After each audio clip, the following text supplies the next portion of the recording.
O programa a seguir tem imagens fortes. Aconselhamos critério. Os céus sobre o Japão. 9 de agosto de 1945. Em 3 dias, os Estados Unidos vão jogar uma segunda bomba atômica. Em poucos segundos, 30% de Nagasaki fica destruída e mais de 40 mil pessoas desaparecem. 5 dias depois, o Japão se rende. Esta nova superarma é usada 2 vezes para reduzir a guerra e salvar vidas americanas. Essa é a história aceita. Mas agora, alguns a estão contestando. A bomba foi usada. E, por conseguinte, não importa o quão terrível foi e que motivos teve. Isso é um mito. Desastres não acontecem simplesmente. Eles são provocados por uma cadeia de eventos decisivos. Vamos desvendar as decisões fatais daqueles últimos segundos, pouco antes do desastre. Segundos fatais. Nagasaki, a bomba esquecida. Pacífico Central. Base aérea de Tinian. 9 de agosto de 1945.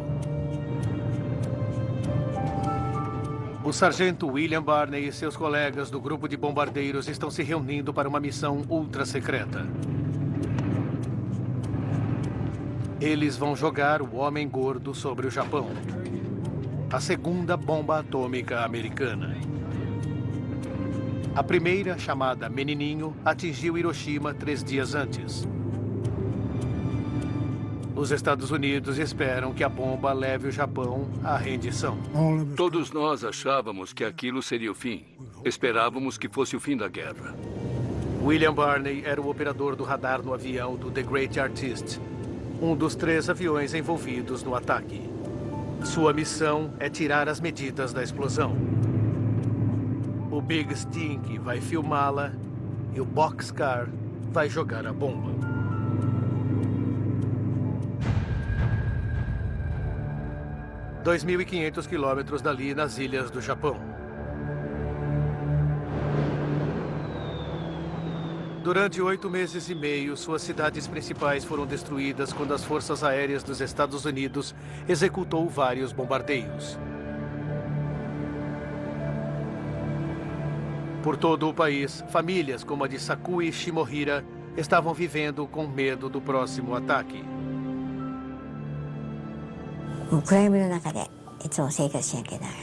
Nós sempre dormíamos dentro dos abrigos antiaéreos. Mas na noite do dia 8, pela primeira vez em muito tempo, nós dormimos em casa. 2h49 da manhã.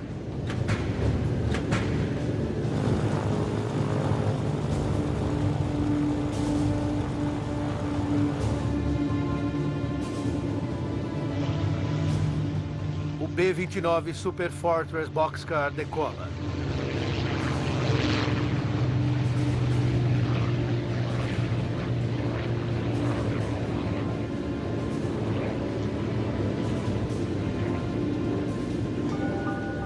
Seu piloto, o Major Sweeney, é o líder da missão. Behan é o homem encarregado de soltar a bomba. No fundo do avião estão sentados o navegador Jim Van Pelt e o comandante Ashworth, o homem a bordo que melhor conhece o funcionamento da bomba. As tripulações se preparam para um voo de 5 horas. Primeiro, elas vão se reagrupar na ilha de Yakushima. Depois, vão viajar em comboio até o alvo, a cidade de Kokura.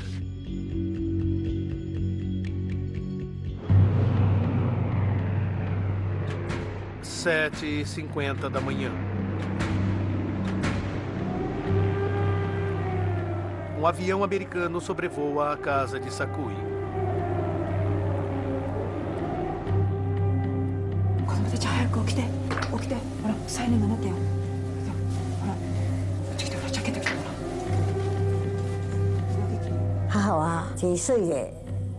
Minha mãe nos acordou e disse: vamos depressa para o abrigo antiaéreo, vamos ser bombardeados. Fomos avisados para não deixarmos o abrigo por nenhum motivo, nem voltarmos para casa.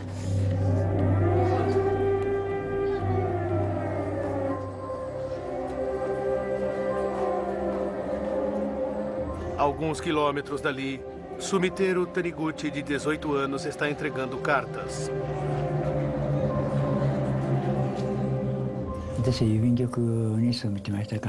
Quando a gente trabalha nos Correios, não dá para parar de trabalhar só porque os alarmes de ataque aéreo soaram. Eu não procurei refúgio em nenhum abrigo.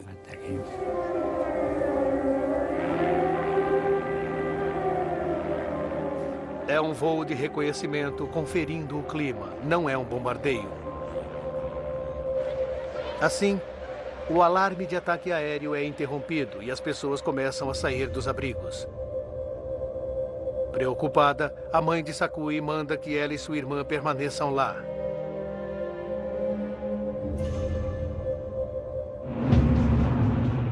Às 8h10 da manhã.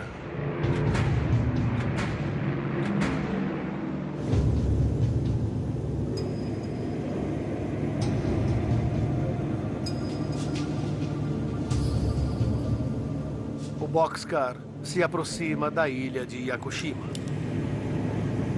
Aproximação do ponto de encontro, capitão. Entendido, Jim. Comece a preparar a altitude de bombardeio. The Great Artist chega logo depois. Boxcar já estava lá quando chegamos. O terceiro avião não tinha chegado. Não havia sinal do Big Stink. Sob ordens rigorosas para manter o rádio em silêncio, as tripulações não podem contatar o avião desaparecido e começam a voar em círculos. Enquanto estávamos ali, recebemos os relatórios dos aviões meteorológicos. O tempo está claro sobre Kokura. A ordem para as tripulações é: a bomba só pode ser jogada se conseguirem ver o alvo. Então, eles poderiam partir assim que o Big Stink chegasse. Chegamos lá e esperamos. Teoricamente, deveríamos esperar uns 15 minutos. Enquanto isso, a 276 quilômetros dali, em Nagasaki, Sakui, de 10 anos, ainda está no abrigo antiaéreo com sua irmã e sobrinho.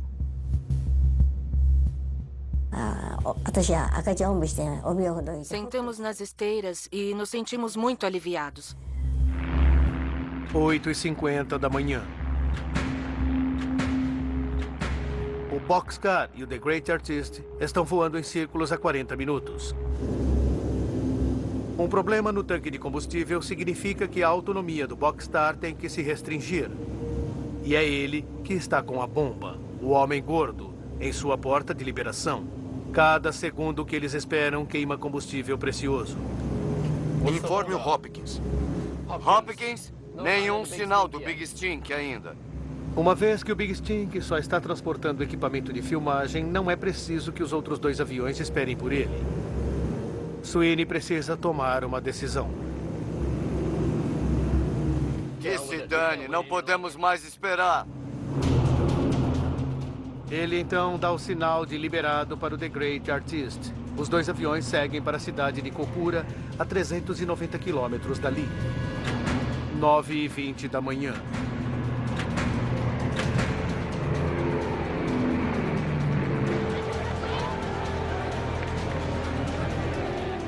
Os dois aviões se aproximam da cidade.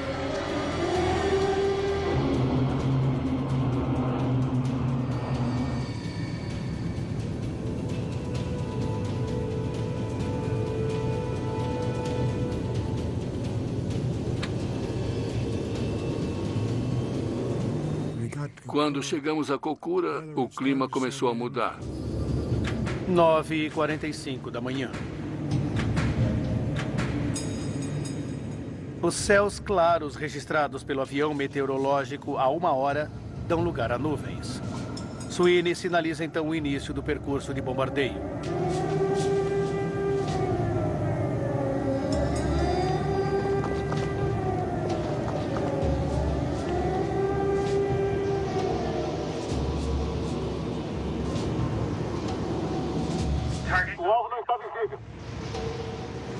Fizemos 3 aproximações e não conseguimos ver.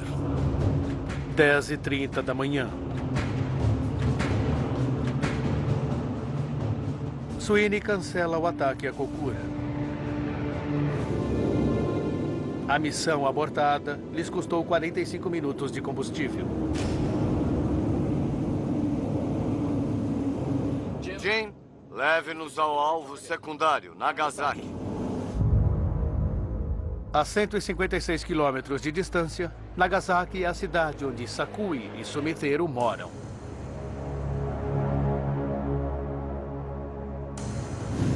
Como estamos de combustível? Apenas 5.600 litros, senhor. Essa quantidade é apenas suficiente para alcançar Nagasaki e voltar em segurança para a base. Mas isso só se eles descarregarem a carga do avião. Eles precisam, então, jogar a bomba, não importando as condições do clima. Ashworth, você aceita uma leitura do radar se não conseguirmos ver o alvo? Como detonador, apenas Ashworth tem autoridade de aceitar o arremesso por radar. Sim. Será Nagasaki. Por acesso visual ou por radar, faremos o arremesso. 10h55 da manhã. O Boxcar e o The Great Artist chegam a Nagasaki. Os bombardeiros são localizados, mas são confundidos com aviões meteorológicos americanos. Nenhum alarme é disparado e a cidade, com 270 mil habitantes, continua na normalidade. Sweeney sinaliza o início da aproximação de bombardeio guiada por radar.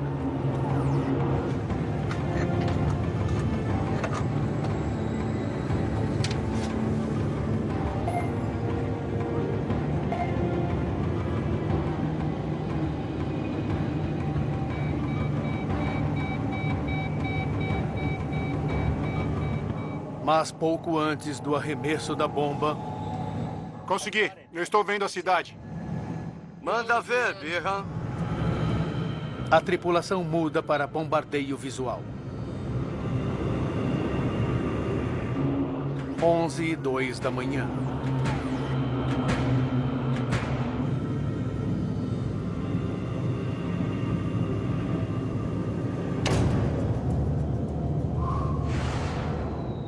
O homem gordo é arremessado a 8.800 metros. Os 2 aviões imediatamente fazem uma curva para escapar da explosão. Eu ouvi o ronco de um avião. Achei estranho, porque o alarme de ataque aéreo tinha sido desligado e quando olhei para trás...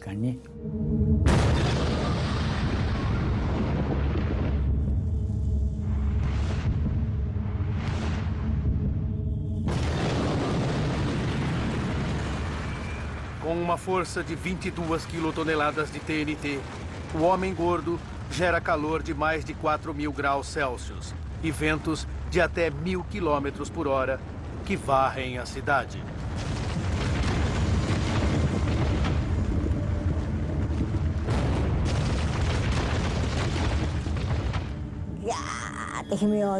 Eu soltei um grito forte. Eu só me lembro até aí.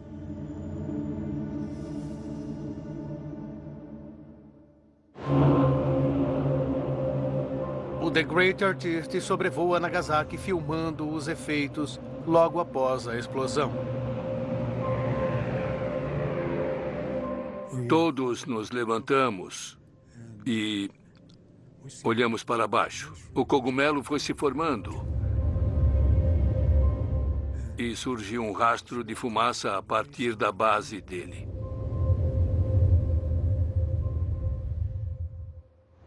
Em Nagasaki, silêncio absoluto. 6,7 quilômetros quadrados da cidade tinham sido reduzidos a entulho. Mais de 40 mil homens, mulheres e crianças foram vaporizados.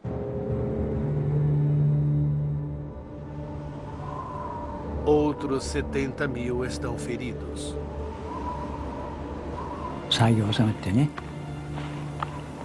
Eu me levantei e olhei em volta. Por onde eu passava, todas as casas estavam destruídas. Apenas a última casa onde eu tinha entregado cartas estava em pé.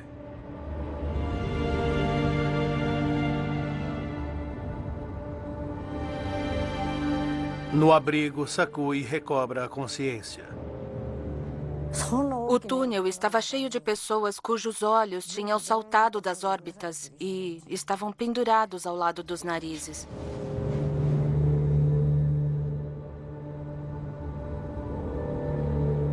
Não se sabe como a irmã de Sakui e o sobrinho também sobreviveram. Ela pensa na mãe.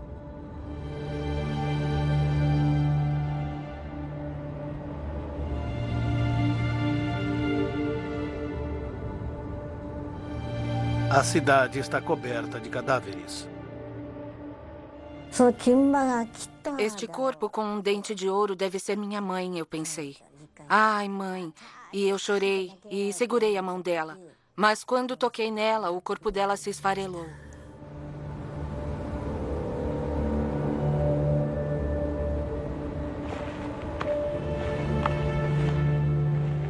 Subiteiro busca ajuda. E conforme ele andava,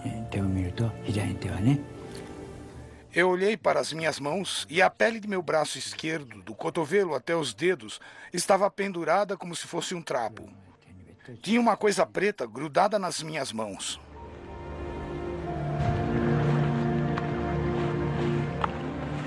Mais de 100 mil pessoas morreram instantaneamente pelas bombas atômicas arremessadas sobre Nagasaki e Hiroshima.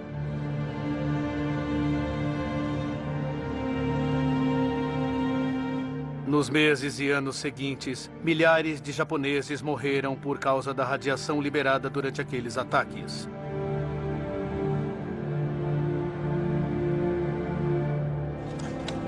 Cinco dias depois de Nagasaki, o presidente americano Harry Truman convoca uma entrevista coletiva. I have received this afternoon a message from the Japanese government. I deem this reply a full acceptance of the Potsdam Declaration, which specifies the unconditional surrender of Japan. A guerra no Pacífico acabou. As duas bombas nucleares cumpriram seu dever. Os Estados Unidos afirmam que elas foram necessárias para impedir a invasão terrestre do Japão, o que poderia provocar a perda de muitas vidas de americanos.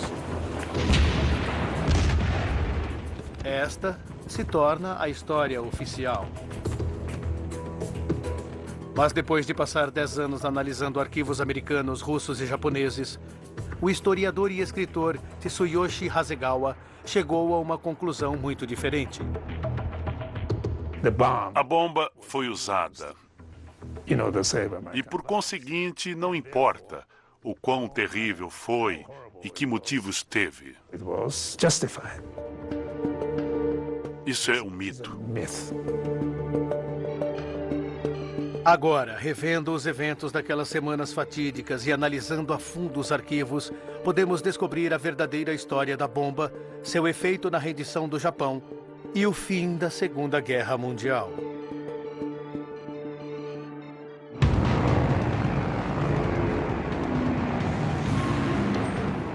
Dezembro de 1941. O Japão faz um ataque surpresa contra uma frota americana em Pearl Harbor. –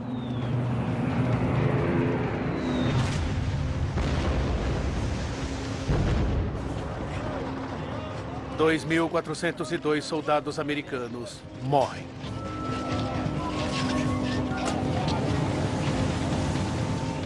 É o início de uma batalha que vai tomar conta do Pacífico durante 4 anos.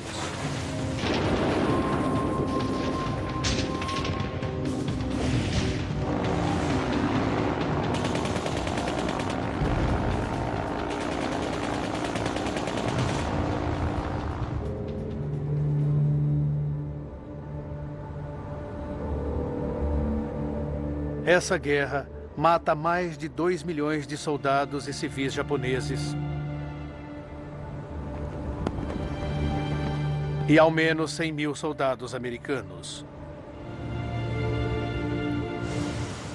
Os americanos queriam então pôr um fim na guerra o quanto antes.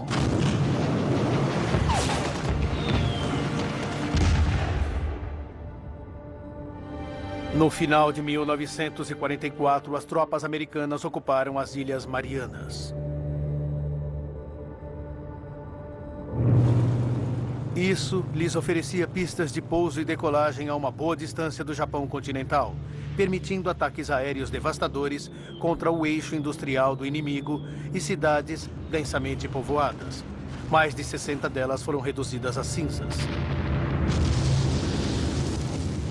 Eles esperavam que isso fizesse com que o Japão se rendesse.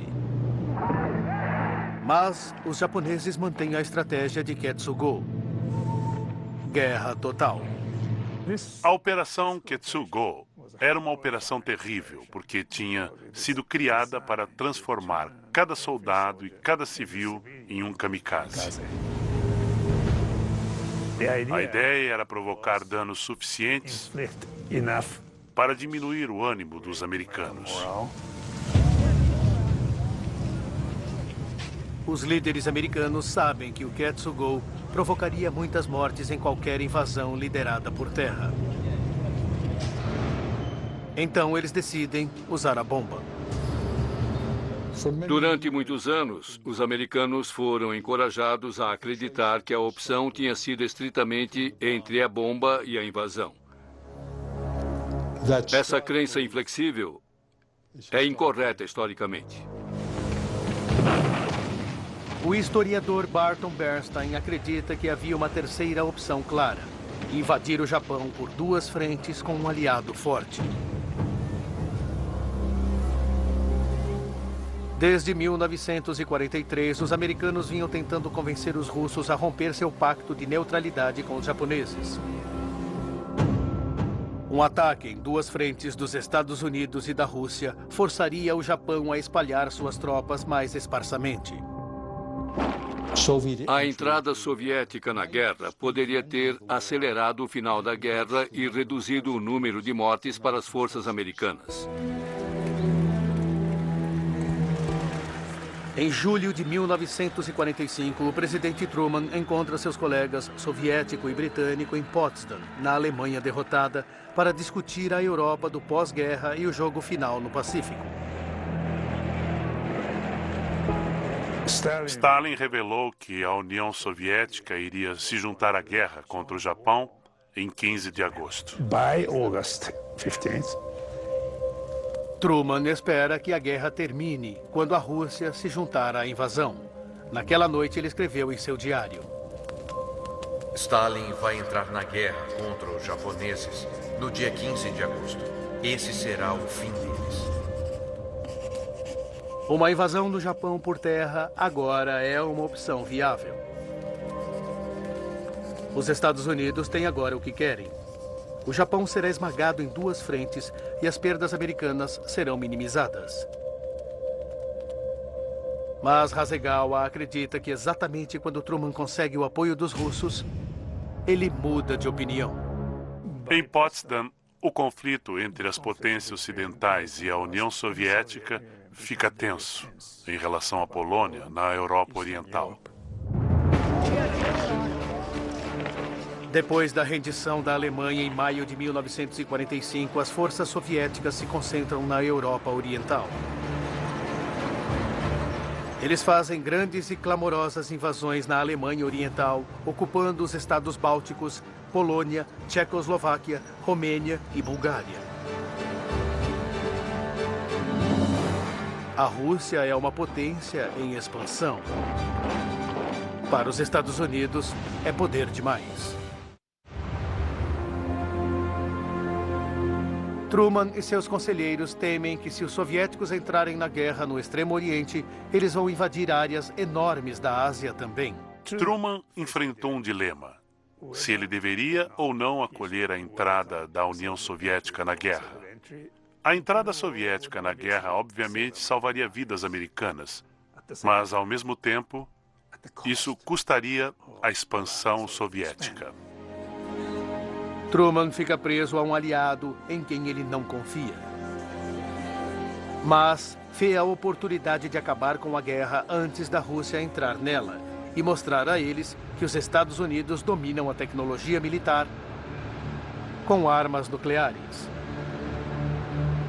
Uma bomba está pronta para sair e outra está sendo testada no deserto do Novo México.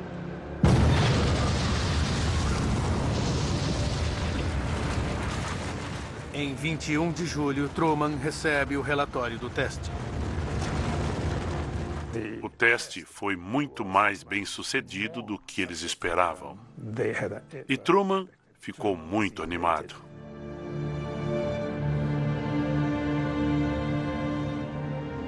Com a bomba atômica, ele poderia acabar com a guerra sem os soviéticos. Mas para que isso aconteça, os Estados Unidos precisam jogar uma bomba antes de 15 de agosto, a data que os soviéticos dizem que vão entrar na guerra. Truman pede que seus conselheiros divulguem rapidamente a Declaração de Potsdam, pedindo que o Japão se renda incondicionalmente ou encare uma completa destruição.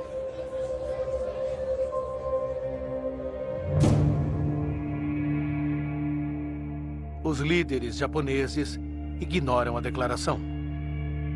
Agora existe uma corrida entre a entrada soviética e a bomba atômica.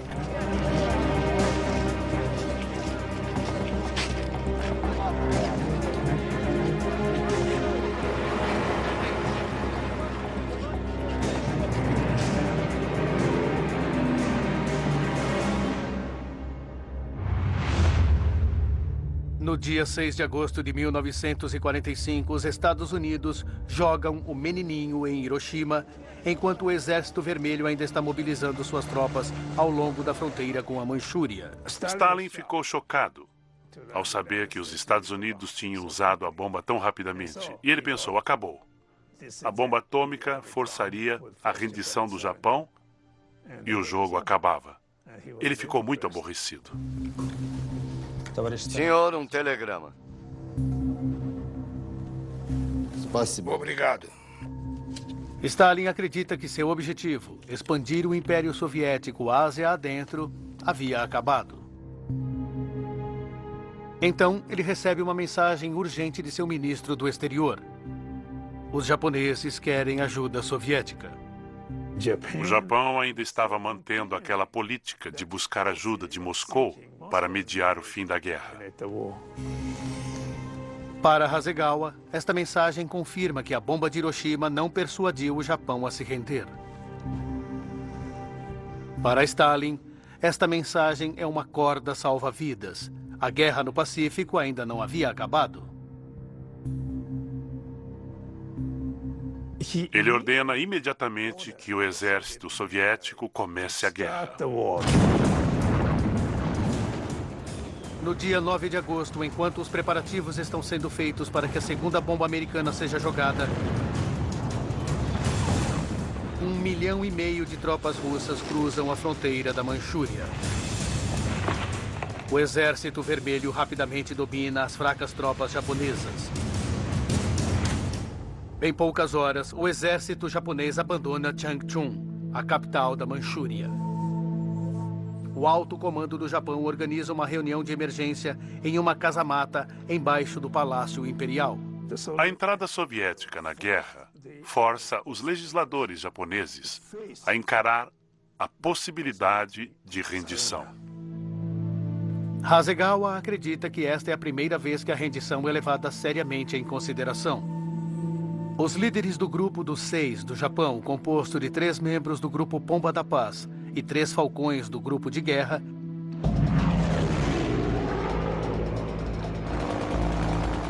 apesar de terem visto sua marinha destruída, sua força aérea dizimada, suas tropas morrerem aos milhares, centenas de milhares de civis morrendo nos bombardeios, e a bomba de Hiroshima recusam a rendição. Todo mundo teve de se sacrificar para a guerra. Se houve mortes, é uma pena, mas faz parte da guerra. Mas o obstáculo principal para o grupo dos 6 são os termos americanos. Our command has been, and it remains, unconditional surrender. Eles temem que isso possa significar o fim de sua dinastia imperial, a personificação da soberania e a identidade do Japão. Eles interpretam rendição incondicional com a destruição do sistema imperial. E isso eles não conseguem aceitar. O grupo dos 6 está desesperado para manter o imperador e o sistema imperial. Mas os Falcões e as Pombas da Paz seguem estratégias diferentes para garanti-lo. O Partido de Guerra planeja provocar tanto dano nos americanos com Ketsugo que eles chegariam a um acordo sobre os termos de rendição. O Partido da Paz tenta mediar a paz através dos russos. Mas quando os soviéticos invadem o Japão, os dois planos falham. A entrada soviética na guerra destruiu totalmente a esperança do Partido da Paz em acabar com a guerra através da mediação soviética. Para o exército, aquilo destruiu a esperança de dar prosseguimento à defesa do Japão, porque eles não estavam preparados para lutar uma guerra frontal. Enquanto o Exército Vermelho avança, Boxcar está voando.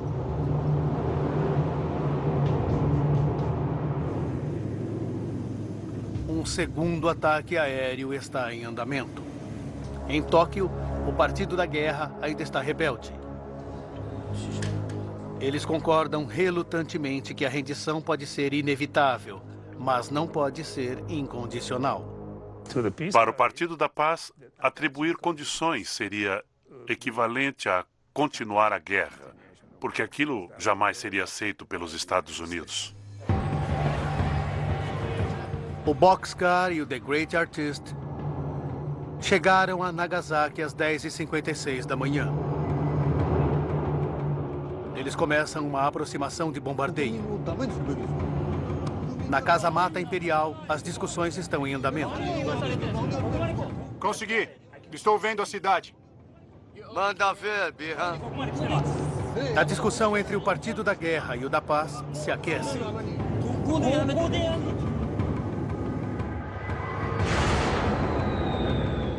O Homem Gordo é lançado às 11h02 da manhã.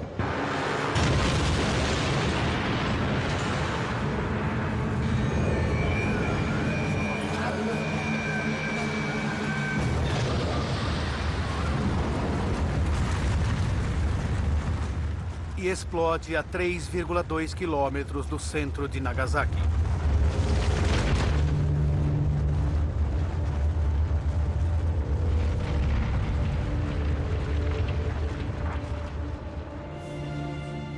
Trinta minutos mais tarde, as notícias do bombardeio em Nagasaki chegam ao alto comando. Aquilo não mudou a dinâmica. Não afetou em nada. Os dois partidos continuam a discordar sobre os termos da rendição.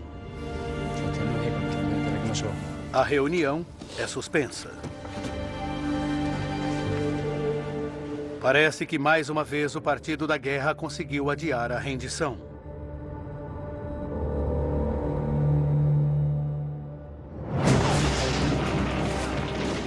Entretanto, Hasegawa descobre que a invasão soviética provoca um impacto grande no Partido da Paz. O Exército Vermelho se aproxima rapidamente do Japão continental. O Partido da Paz acredita que a continuidade da guerra provavelmente trará efeitos devastadores para o sistema imperial. O comunismo e o imperialismo não são compatíveis. Sob a influência soviética, o sistema imperial vai perecer. O Partido da Paz acredita que, por mais pragmático que os americanos sejam, pode haver com eles mais chances de manter o imperador japonês depois da rendição do que com os soviéticos revolucionários.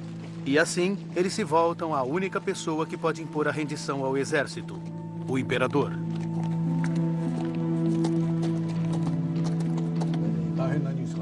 Mas convencê-lo a fazer isso não será fácil. Ele é a figura central da campanha militar no Japão.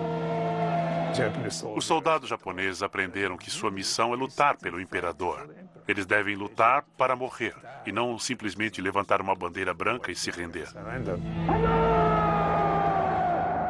O fato de o imperador agora se posicionar a favor da rendição vai ser um choque devastador.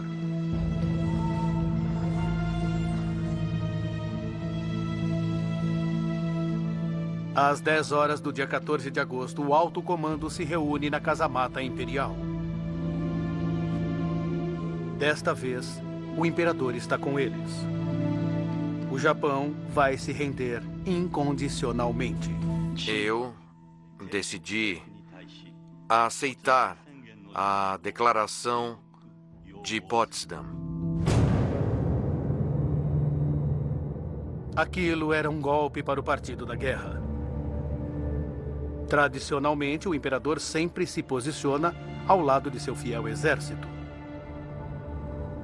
O imperador pensou que se aceitasse a posição do exército, aquilo faria a casa imperial vir abaixo.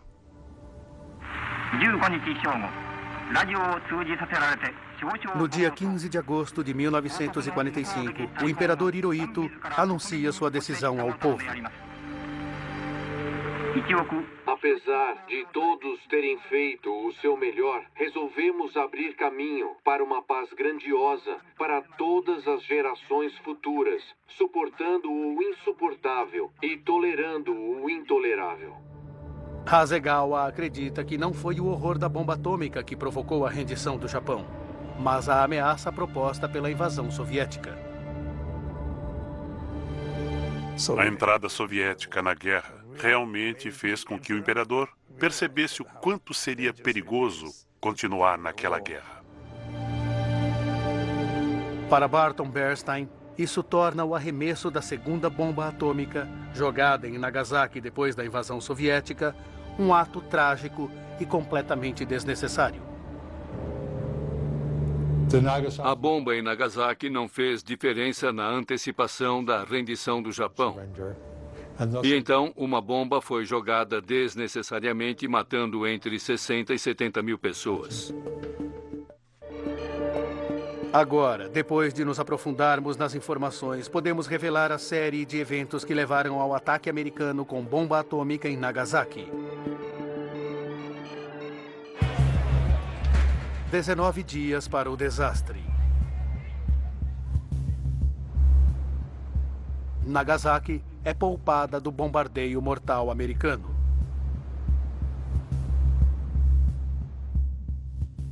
Enquanto Sakui Shimohira e sua irmã dormem profundamente, o presidente Truman recebe um relatório confirmando que os Estados Unidos possuem bombas atômicas viáveis.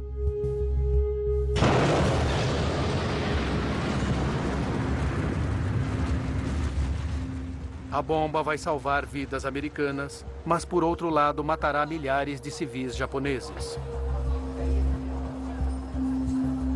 Essas mortes parecem nunca ter sido levadas em consideração. Se analisarmos os arquivos, não vamos achar nenhuma consideração de Truman, ou do secretário de guerra Stimson, ou de pessoas próximas a esses homens, levantada em relação a se a bomba deveria ser usada.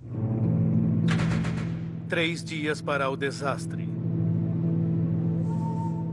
Em 6 de agosto de 1945, a primeira bomba atômica americana é jogada em Hiroshima. Em apenas um instante, 80 mil pessoas morrem. 2 dias para o desastre. Os líderes japoneses ainda estão desesperados para saber se a União Soviética pode mediar uma pausa na hostilidade em vez do Japão se render incondicionalmente.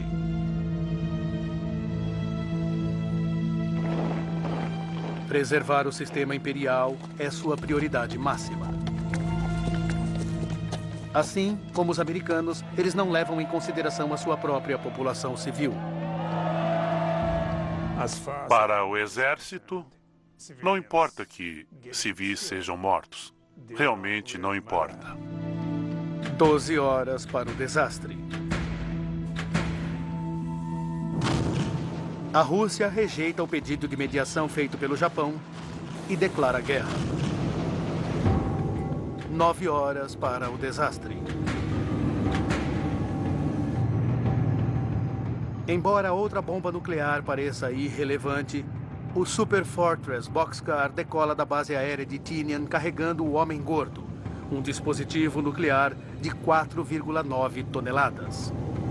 Seus alvos, Kokura ou Nagasaki. Uma terrível contagem de corpos parece inevitável. Mas os Estados Unidos estão mais interessados em testar sua nova arma e manter sua superioridade em relação aos soviéticos. Em 1945, a Segunda Guerra Mundial tinha se tornado uma guerra totalitária, na qual as coações e restrições em relação aos alvos fora de combate foram se desgastando. Depois de anos de luta brutal, qualquer senso de humanidade parece ter desaparecido de todos os lados. 7 minutos para o desastre.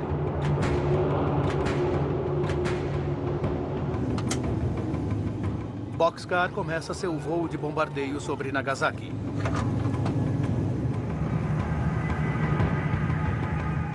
Segundos para o desastre. O Homem Gordo é arremessado. 43 segundos mais tarde, às 11 horas e 2 minutos,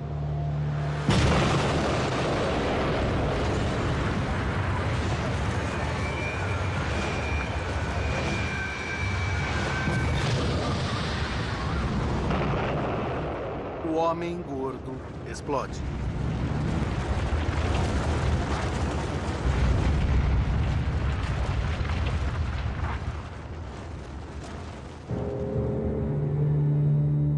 Quarenta mil pessoas morrem em segundos.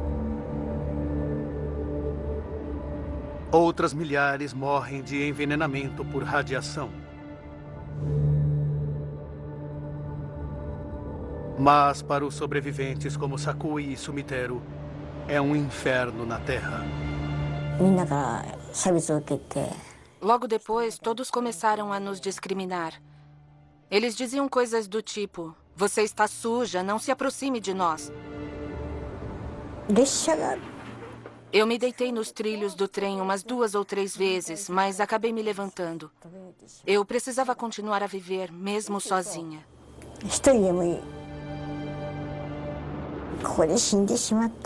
Se eu morrer aqui, não haverá mais ninguém para colocar flores nos túmulos dos outros.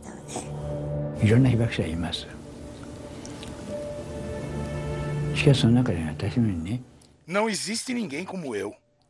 Ninguém foi diretamente atingido, sofreu tamanhos ferimentos e passou 3 anos e 7 meses no hospital.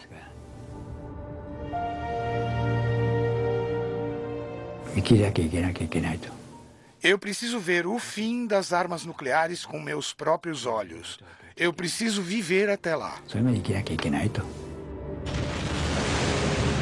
Atualmente, 9 países possuem bombas atômicas, incluindo um país não confiável como a Coreia do Norte e os inimigos jurados Paquistão e Índia.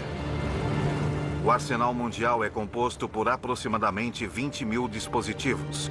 Isso é suficiente para matar toda a população humana várias vezes.